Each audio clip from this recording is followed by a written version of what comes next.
8 horas e 44 minutos em Campos, já voltamos com o Folha no Ar ao vivo, reta final do programa de hoje, conversando aqui nesta manhã com o Cristiano Fagundes, advogado, professor e presidente da Academia Campista de Letras. Poeta também. Peraí, deixa eu abrir aí. Oi, Rodrigo. E é poeta também. Ah, sim. Poeta, escritor, poeta. Um multifacetado aí nesses tempos de comunicação moderna e avançada. O Cristiano fala ao vivo com a gente, já falamos aqui sobre vários assuntos, e o Cristiano, por ser advogado também, é especializado na área trabalhista. Antes de você fechar o programa, Cristiano, falando sobre o desenvolvimento e todo o trabalho que você tem feito à frente da ACL, e os seus projetos para esse ano agora de 2023, eu gostaria que você falasse só, Rodrigo, você pode complementar a pergunta caso queira, mas só sobre essa reforma trabalhista. Houve até uma declaração do presidente do PDT aqui do estado do Rio de Janeiro, que assume o Ministério do Trabalho. Não, ele é Previdência, eu acho. Da Previdência. Carlos Lupe, Previdência. Carlos Lupe, Previdência, isso aí, obrigado, Rodrigo. Falando sobre essa questão da reforma trabalhista. Foi uma reforma para os patrões. Os trabalhadores brasileiros saíram no prejuízo ou não? Como é que você analisa mais tecnicamente esse assunto? E uma outra coisa, é possível reverter essa situação? Desde que passe pelo plenário do Congresso, né? Bom, então vamos lá. Estou vendo aqui a participação do amigo Edmundo Siqueira, livro bacana do Edmundo, já estou terminando a leitura. O Rafael Cris, meu amigão também, Renato Manhães, todo mundo aqui interagindo. Pois é, eu digo até para os meus alunos, na aula de Direito do Trabalho, Processo de Trabalho, sobretudo lá na pós-graduação e no Operação OAB, nós não tivemos uma reforma, nós tivemos uma deforma na legislação trabalhista. Por que nós tivemos uma deforma? Trazer para o bojo, trazer para dentro da CLT o contrato de trabalho intermitente, da forma em que ele foi feito no nosso país, né? Só excluiu do contrato de trabalho intermitente o aeronauta, deixando a possibilidade de todos os demais profissionais serem contratados por essa modalidade. Isso é um absurdo, porque chega ao final do mês, esse trabalhador pode ganhar R$200, porque ele vai ganhar pela hora estritamente trabalhada. E ele não sabe, Cláudio, quando ele termina, está com a carteira assinada, mas para mascarar. Porque está com a carteira assinada, aumenta o número de pessoas na formalidade, mas ele está lá meses e meses sem ser chamado. Porque o contrato de trabalho intermitente é isso. Você contrata um empregado, assina a carteira de trabalho dele, mas é um contrato, Rodrigo, que mescla período de trabalho e período de inação. Só que nesse período que ele fica na inatividade, na inação, ele não tem indenização, ele não tem remuneração, ele não tem nada. Mas não tem nem recolhimento de FGTS e INSS? Tem FGTS, não contribui para a Previdência, então esse tempo não é computado para aposentadoria, para a necessidade de um benefício previdenciário. Esse contrato de trabalho intermitente, isso é maltratar, é baratear ainda mais a mão de obra humana nesse país. E o que é que foi feito com essa deforma trabalhista? Mas se eu entender, isso é opcional ao patrão? O patrão que diz a hora que ele quer ou não? Sim, ele não... foi isso que foi feito na CLT. Está lá agora no artigo 452A da CLT, na nossa consolidação. O contrato de trabalho intermitente é esse que mescla período de trabalho com período de inatividade. O período de inatividade ele fica na imprevisibilidade, porque sequer, Cláudio, a lei agora diz qual o período máximo que ele pode ficar na inatividade, esperando ser chamado. E as nossas contas, elas são intermitentes? Não, farmácia, padaria, conta de água, internet, conta de luz, elas não param. E esse contrato de trabalho intermitente eu torço muito, né? Agora que a gente está comentando a possibilidade de uma reforma na reforma, eu torço muito para que esse contrato de trabalho intermitente, ele receba a atenção devida, Porque isso é maltratar o nosso trabalhador brasileiro. É escravizar, cara. Quando ele está lá, Rodrigo, no período de inatividade, ele não recebe nada. A legislação portuguesa... Não, eu achei que recolhia o ISS, o FGTS. O FGTS não tem nada. Mas INSS para previdência. INSS. Nada, não tem contribuição, não tem salário, não tem FGTS, não tem recolhimento previdenciário. Ele fica lá, o Deus dará. Em Portugal, quando eu analisei... contrato de PJ, deixa eu entender melhor. Não, é carteira assinada, é empregado mesmo, pessoa física, mas trouxe essa aberração. Porque tem um contrato de PJ. Eu posso prestar serviço como uma pessoa jurídica. A pejotização também foi um fenômeno terrível. Não, mas isso não é para mascarar mesmo, porque a carteira está assinada. Aí quando vem a estatística, joga lá para cima. Olha quantos empregados na formalidade, com a carteira de trabalho. Mas eu não sei, ali naquele número, qual é a porcentagem de empregados intermitentes, que eles estão com a carteira assinada, mas não têm um salário. E já que você falou de fake news, que a gente está vivendo uma época, isso é um contrato de trabalho fake? Eu pergunto então, porque o que adianta eu ter minha carteira de trabalho assinada, mas eu não tenho o principal, que é o meu salário, para eu fazer frente às minhas necessidades da minha família. Mas é isso, mas fica a cargo do patrão essa decisão, mas tem prazo, por exemplo, eu estou lá trabalhando na empresa, a empresa decide que eu vou ficar 2 meses... 2 meses, 3 meses, 4 meses, o período de inatividade não está definido na lei. Então, a legislação não estipula. Vou dar um exemplo aqui, nós temos os trabalhadores no período de safra.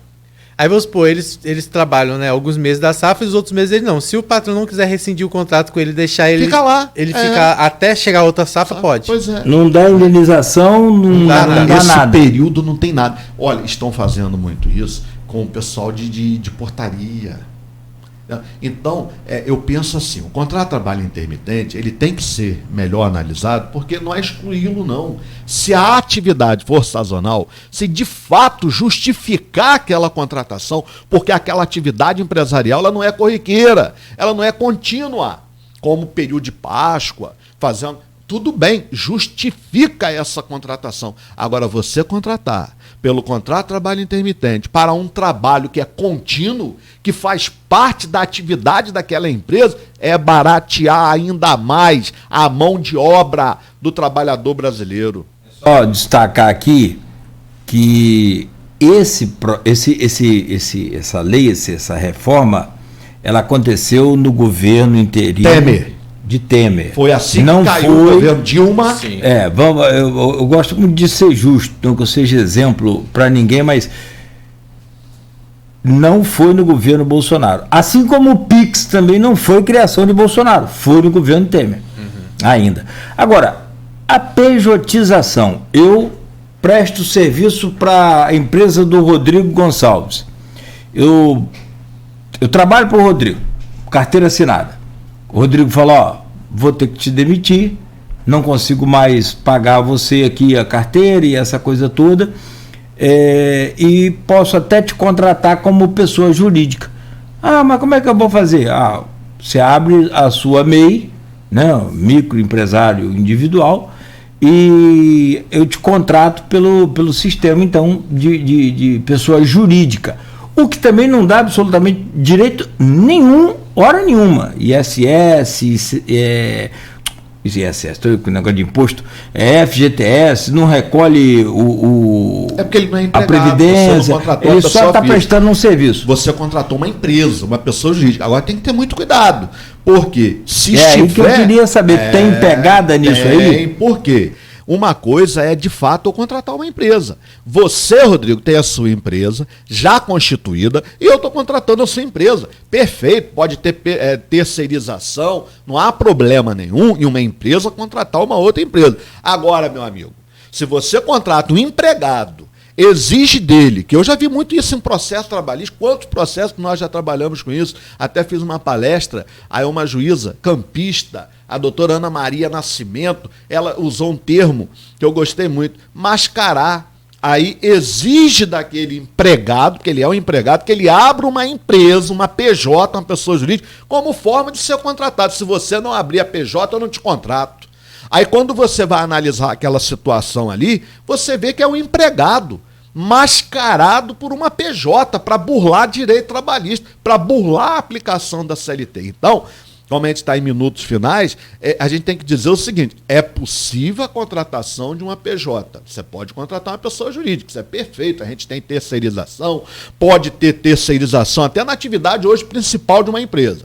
Isso a gente não contesta. Agora, quando você exige que aquele empregado abra uma empresa para que essa empresa preste serviço à sua, aí, meu amigo, vai para a Justiça do Trabalho, o juiz do trabalho vai analisar aquele caso concreto, oitiva de testemunha, e se perceber, Cláudio, que ali havia subordinação, ou seja, pessoalidade, se estiverem presentes os requisitos que caracterizam o vínculo de emprego, o juiz vai declarar o vínculo de emprego, vai declarar a nulidade daquela pessoa jurídica, vai mandar assinar a carteira e pagar os direitos trabalhistas.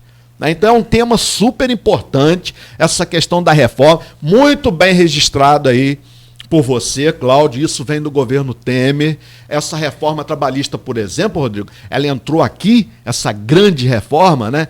A lei que recebe esse epíteto, grande reforma trabalhista, ela entrou em vigor 11 de novembro de 11/11. Não, e eu inclusive falei isso, foi quando houve as manifestações de 2017. Sim, eu falei que foi provocado justamente por isso, as manifestações que existiram lá, quando subiram a rampa lá, e tudo foi nesse momento. Altamente prejudicial para o trabalhador brasileiro, como a doutora Wanda, a Miriam e vários outros estão falando aqui, participando. Eu endosso a fala deles, né? Uhum. É prejudicial demais. O contrato de trabalho intermitente, Cláudio, é só um exemplo que eu estou trazendo. Mas a gente poderia ficar aqui uma manhã inteira. E a gente vai te convidar com certeza para falar sobre isso, que é um assunto que vai render muito.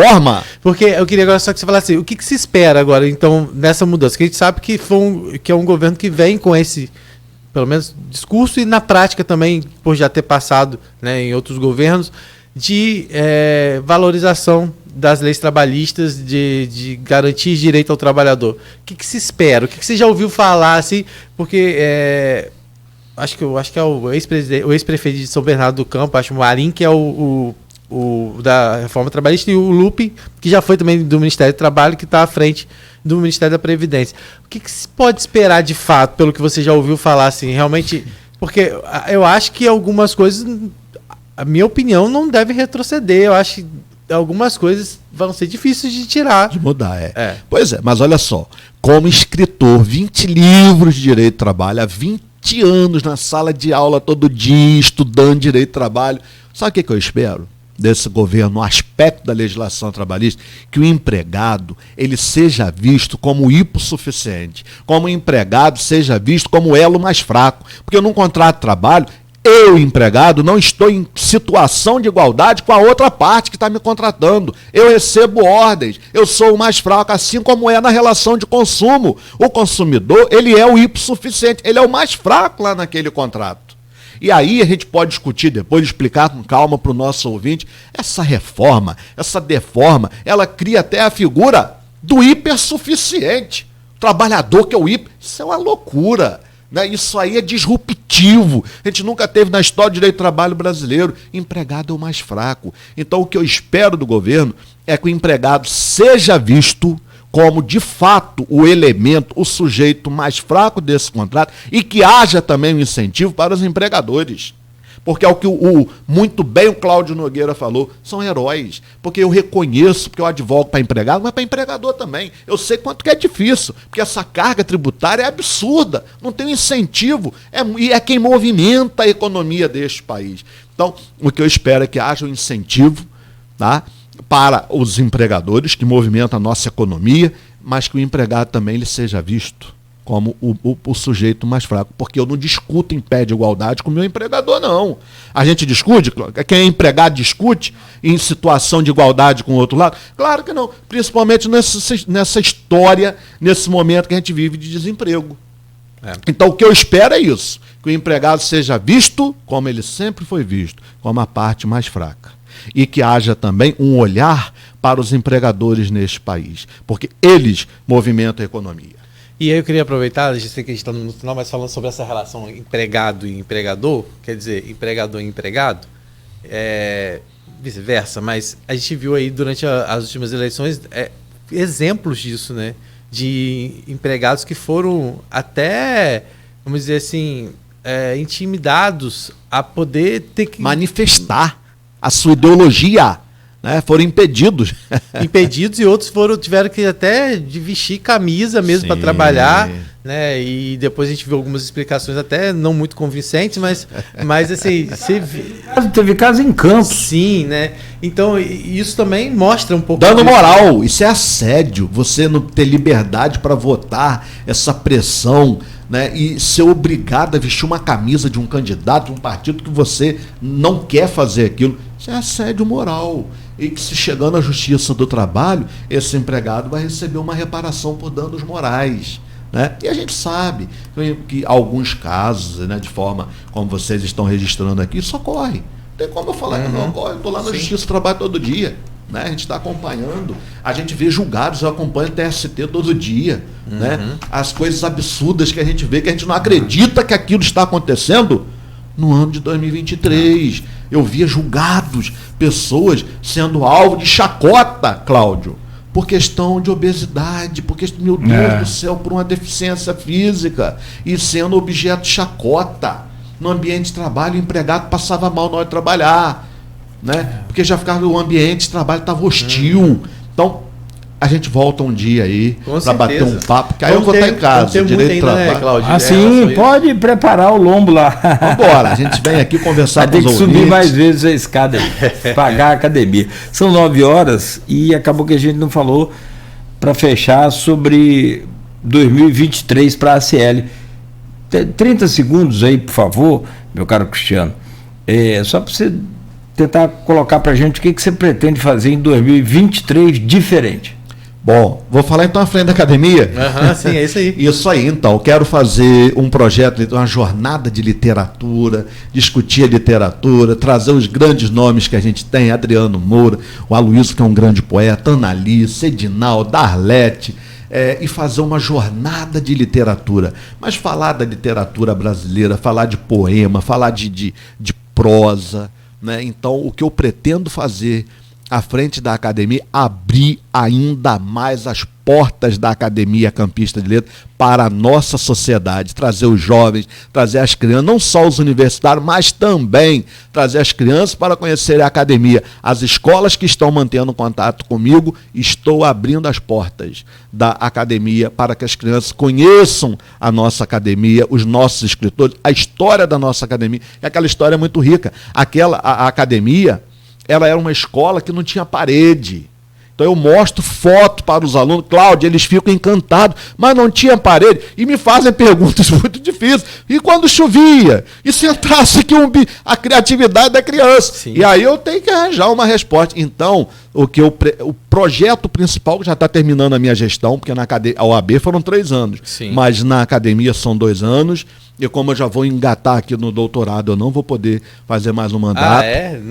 Não vou poder fazer uma reeleição, não. Né? Foi por aclamação, os colegas. Já estou conversando com os acadêmicos. Eu sei que a Wanda Terezinha... a Wanda fez um trabalho fantástico. A Terezinha estava lá, mas... minha parceira, minha amiga. Mas ela também tem um trabalho muito forte lá em frente à sociedade, que exige muito dela. Trabalha muito. Wanda é uma mulher guerreira. Representa muito bem ela, a mulher campista. Admiração por ela também. Né? Eu ouvi você falando de outros nomes, Edinaldo, que foi minha professora, o Adriano Moura, que já tive a oportunidade, o Aloysio, né? Arlete, bota o Aloysio lá, Sandra Viana, que ele mas tá ele vai participar, ele tem me ajudado muito. Muita gente. Eu queria que você aproveitasse. Então, eu sei que quem quiser acompanhar, claro, tem a Folha Letras, que sai, né, na edição quinzenalmente, trazendo um pouco disso. Tivemos Fernando da Silveira. O primeiro texto de 2023 foi do nosso grande professor, um ser humano também incrível, o Fernando da Silveira. Foi meu professor também na faculdade. E eu queria que você falasse, tem as redes sociais também, porque vocês quem quiser acompanhar, né?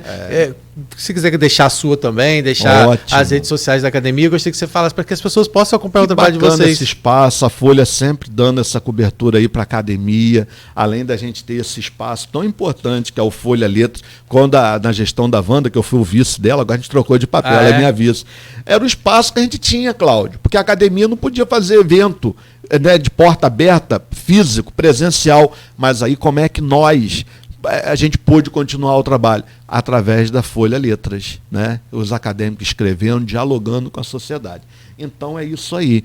A gente tem, no primeiro mês já de gestão, eu criei um Instagram pode procurar lá a Academia Campista de Letras, siga a academia, porque eu posto todos os eventos. Foram mais de 30 eventos no ano de 2022, vários lançamentos de livro, palestras, parceria com a UENF, parceria com o Uniflu fez jornada, encheu a academia. Nós tivemos vários episódios com a academia, Cláudio, de a gente ficar orgulhoso, academia com pessoas em pé. Nós tivemos evento lá com o Uniflu, com 300 pessoas, uma jornada que a reitora do Uniflu, a doutora Inês, que é acadêmica, fez com a gente a jornada acadêmica. Então nós enchemos a casa, Laura Vicunha levou mais de 300 pessoas, tivemos de colocar mesa no jardim e ficou lindo. Aí aquilo ali já me deu ideias para 2023. Então o que eu quero fazer de abertura é uma grande jornada de literatura dentro da nossa academia. É evento. E continuar todo o trabalho que foi feito no ano de 2022. Lançamento de livro, publicação, nossa revista. A revista voltou depois de 13 anos, porque eu tive apoio do escritor, do meu amigo Sofiati. Sofiati contribuiu, ele fez um lançamento lá, o valor que ele arrecadou, ele deixou para a gente poder publicar a revista da academia. A revista da academia, Rodrigo, está com a participação de acadêmicos da Academia Brasileira de Letras, que mandaram um texto para a nossa revista. Então, olha a importância da nossa academia. A Academia Campista de Letras é considerada, de academia de interior, uma das maiores deste país. O nosso prédio ele é muito bonito, mas não fica restrito à questão física, sim, não. Essa academia tem o Elmar Martins. É o valor imaterial também. Essa academia tem o Fernanda Silveira, tem uma Arlete, a gente tem uma Sandra Viana, uma Edinalda, um poeta de Monchê, que é o Aloísio. Então, o Adriano Moura, que chegou agora, o Genilson, a doutora Wanda, o doutor Wellington Paz, que tem a biblioteca fantástica dentro desse município. Essa é a nossa academia. E a gente quer que as pessoas participem. Então, vamos seguir a gente na rede social. Mais, né? E vários outros nomes, a Ana Raquel Porbach, vários colegas que não dá para a gente citar aqui, porque somos quase 40, né? Tá certo, amigo. Muito obrigado. Feliz por recebê-lo aqui sempre. Seja bem-vindo e sucesso mais lá, cada vez mais aí na sua carreira. Muito obrigado, um abraço e um bom 2023, muita saúde, muita literatura, muita leitura para os ouvintes da Folha. Valeu. FM 98.3. Isso aí. Valeu, Cristiano. Obrigado. Rodrigo? Agradecer mais uma vez, um prazer ter o Cristiano aqui. Obrigado você mais uma vez por me receber como sempre. Cláudio Nogueira, Beto sim, da técnica e todo mundo aí de casa que acompanhou a gente. O suco tá vindo. Já que ele não toma café, eu não tomo providenciaremos o suco. Um abraço a todo mundo que acompanha a gente em 98.3 e você também que acompanha a gente pelas redes sociais, mas a gente está de volta. Tá certo, então. 9h07. Muito bom dia a todos. Amanhã de volta às 7 com o Folha no Ar, sempre com informação e com entrevistados inteligentes e importantes aqui para o nosso dia a dia. E a você que participou também até aqui, muito obrigado, ouviu, acompanhou, continue ligado, continue na Folha FM, a gente volta amanhã no oferecimento de Proteus, serviços de saúde e medicina ocupacional, qualidade certificada ISO 9001-2015, Unimed Campos, cuidar de você, esse é o plano. Laboratórios Plínio Bacelar e vacina Plínio Bacelar, cuidando bem de tudo que te faz bem.